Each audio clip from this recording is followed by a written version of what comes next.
राणा सांगा के बारे में बात करें तो उन्हें राजपूतों का शानदार उदाहरण माना जाता है।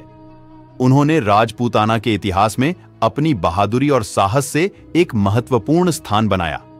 बाबर के साथ उनकी एक युद्ध क्षेत्र में हार उनकी साहसिकता कम करती है। यह युद्ध 1527 में खानवा के प्रथम युद्ध के रूप में जाना जाता है, जिसमें राणा सांगा के खिलाफ बाबर और उनके मुगल सेनापति मीर्जा खान ने भारी संख्या में आक्रमण किया था।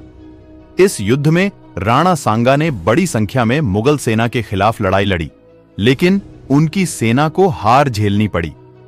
यह युद्ध राजपूताना के इतिहास में एक महत्वपूर्ण घटना रही, जिसने बाद में मुगल साम्राज्य के उत्थान का मार्ग खोला।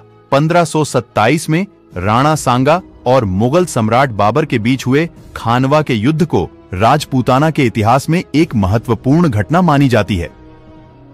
इस युद्ध में दो शक्तिशाली सेनाओं के बीच हुआ था, जिसमें राणा सांगा की राजपूत सेना और बाबर की मुगल सेना शामिल थी।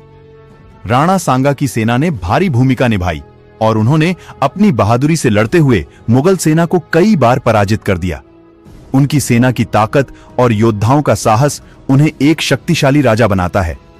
हालात की नाजुकता और समय के खिलाफ लड़ने के बावजूद राणा सांगा और उनकी सेना ने अंततः युद्ध में हार माननी पड़ी। इसके बाद बाबर ने अपनी अधिकतम सत्ता स्थापित की और मुगल साम्राज्य का आरंभ हुआ। यह युद्ध राजपूताना के इतिहास में एक महत्वपूर्ण पल रहा है। राजपूतों की स्वतंत्रता और सम्राटों के अधिकार की लड़ाई का प्रतीक है।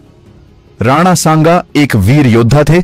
उन्होंने अपने अंतिम समय तक युद्ध लड़ा। शरीर पर 80 घाव, एक हाथ और एक आंख नहीं होने के बावजूद भी वो युद्ध में लड़ते रहे।